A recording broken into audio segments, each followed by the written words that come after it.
ne dan bi a ɛwɔ airport land yabubu aban court to say ɛyɛ airport for the anti magdan onfiri so ɛna omu ebubu ɛna omu bubu dan no. I'm sure someone who video ni bi video ni yɛde ato page no so no na nsɛnkyerɛwni yɛ n'adwuma ɛna eyewitness bi ɔkyerɛ deɛ nti a yɛbubu adeɛ no ana deɛ ohu yɛ ɛna soldiers ɛkɔbɔɔ eyewitness no ɛsa ɛbobɔɔ journalist nsɛnkyerɛwni multimedia ni a ɔyɛ n'adwuma na deɛ m'ani agye ne sɛ ɛno ɛbaayɛ no a yɛka ho asɛm a ɛndi 10 minutes ɛna for the first time aban wei ɛkasaeɛ yɛwura Felix Kwakye Ofosu ɛde bɛto dwa sɛ immediately ɛwɔ sɛ soldiers na ɔmo yɛ saa nsɛm hunu no yɛtwe wɔn aso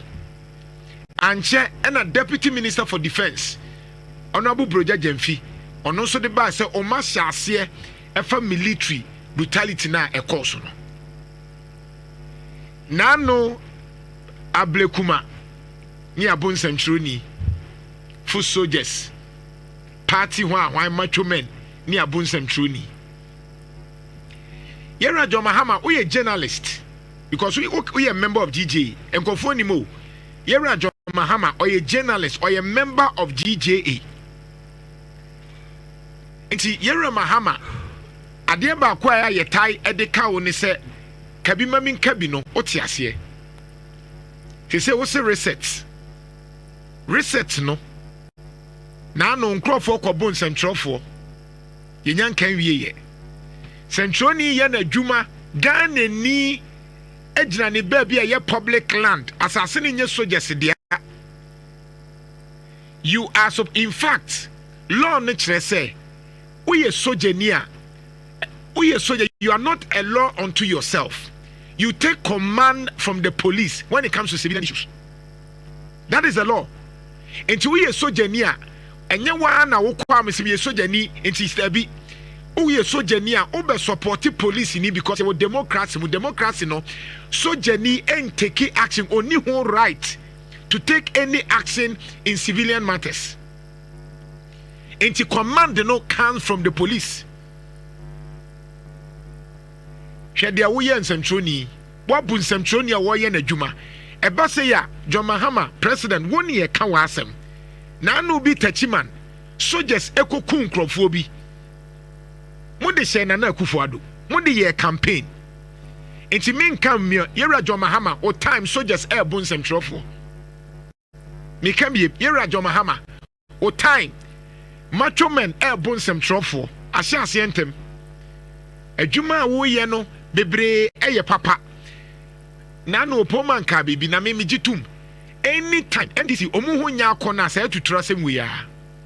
de ma NDC fo ho nya akɔno eduru ba bia na nkɔfo mpom ɛne saa matwo sɛm me yesei me di aduro ye bɛko me ye soja aban ya bu obi obon sɛ yɛra John Mahama adwuma pa wayɛ eniyoma pa wahyehyɛ no won se yɛnka ho asɛm say soldiers ne yɛka ho asɛm adan yɛkɔ ne he yɛnoa ne sɛn na amre a common pitch adan what a speech ogina ne baabi a wɔka na asɛm yɛwura John Mahama soldiers no ɛne saa tutura asɛm enti na national security na say national security deputy operations whatever ɛwɔ you can say Mustafa Bandi now waka say NDC for the crowd no more adwuma say into so open national security and the amount kwaya ma national security na ye NDC ni MPP macho man na only experience bia wa bonti yes wonye national security enom ko mu din senhunu no ye the full soldiers ni matofo ni hwanfo ene de aye NDC ni MPP ni de o ma national security it only any experience about national security na okutatuo na de bia mekasa asɛm we sɛ woyɛ sojani na wabɔ a na okutatu a wo nya din o ɛyɛ atade ne ntia ɛyɛ atade ne na dodoɔ na ebuo so ye police ni na ye soja ni na okutetuo na ohya atade a Ghana ni bu soja ni police ni e atade na eto de bia abawura agu ho no behu sa wonya obia samu nimti na ya no bi soldiers no ene matade ba no ba wobetimi anya obi a sa woro watade no gu ho a wobehu de ebesie Ghana ha nyoma bebre si pan yo yen kai areho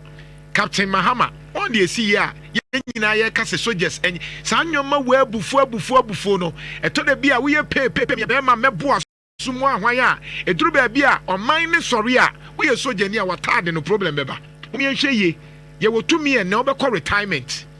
misremo nsentro ye omadwuma mo ntake ye rajo Mahama ye nsentro ni sa de we egu anim ase ade we egu anim ase misrew men sha ase reset no enyoma we airtime because nsentro ni ye nya nsentro ni abono ya me sa outdoor no menko cause kwase be ball kwa we